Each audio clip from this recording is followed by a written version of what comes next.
সুপ্রভাত বন্ধুরা, কেমন আছো? আশা করি ভালো আছো।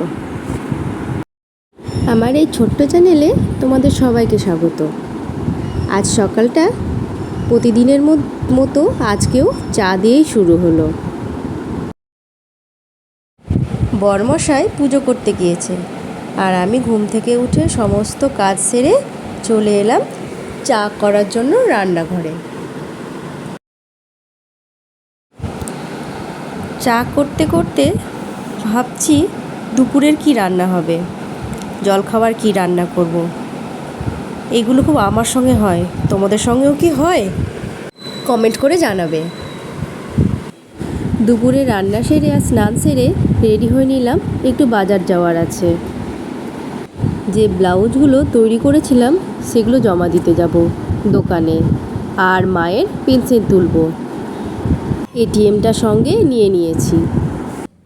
মন্দির দর্শন করে প্রণাম করে বেরিয়ে পড়লাম বাজারে।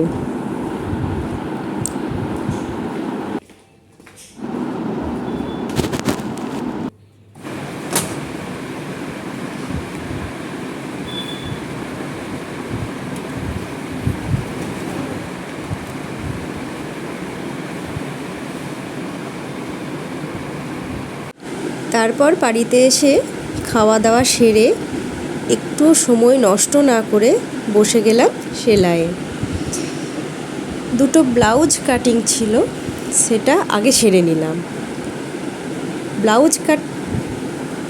ব্লাউজ কাটার আগে আমি কাট পিসগুলো একটু আয়রন করে নিই, তাহলে সুন্দরভাবে শার্ট হয়ে যায় আর আমার কাটতে সুবিধা হয়।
দুটো ব্লাউজ কেটে বসে পড়েছিলাম, যে ব্লাউজটা আমার সেলাই করতে বাকি ছিল সেই ব্লাউজটা নিয়ে।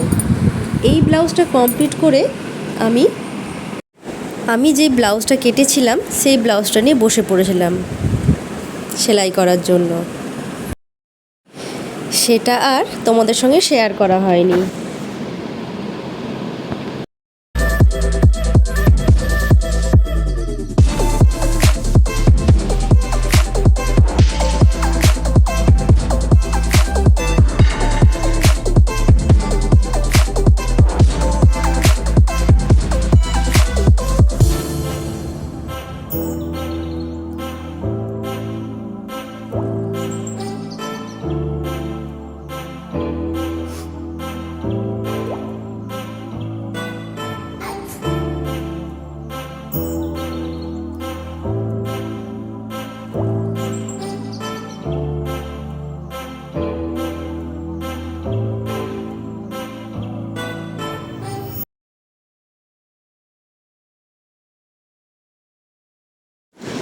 দেখো কত সুন্দর লাগছে ব্লাউজটা।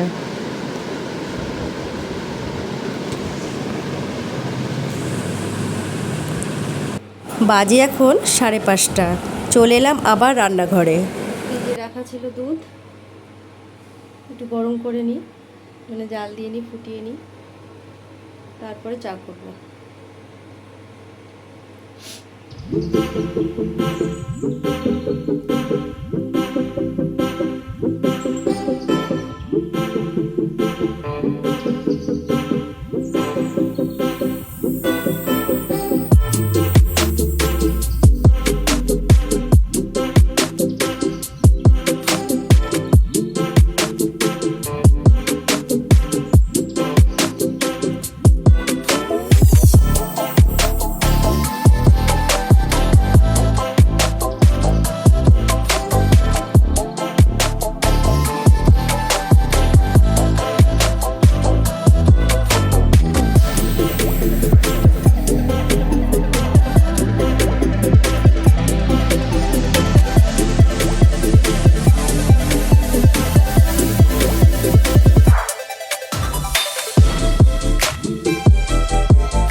দেখো মা সন্ধে দিচ্ছে, সন্ধে লেগে গেছে।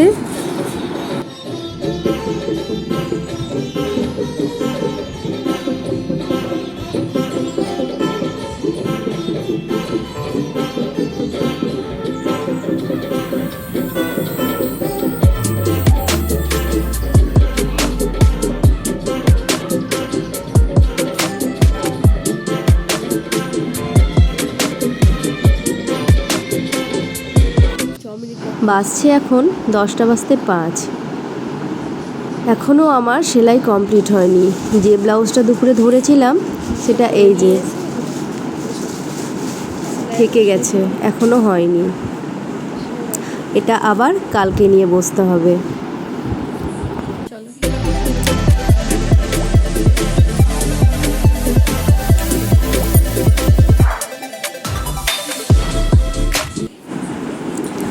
রাত্রে রান্না করার জন্য আবার চলে এলাম রান্নাঘরে। রাত্রে রান্না করব শুধু রুটি। দিনের আলু পটলের তরকারি আছে। আজকে দিনে রান্না করেছিলাম ডাল, আলু পটলের তরকারি, করলা ভাজা আর ডিমের অমলেট। তার মধ্যে থেকে আলু পটলের তরকারিটা থেকে গেছে, রাত্রে রুটি দিয়ে খাওয়া হয়ে যাবে। আজকের ভিডিও এই পর্যন্তই। লাইক দিয়ে সাথে থাকবেন। ধন্যবাদ। শুভরাত্রি।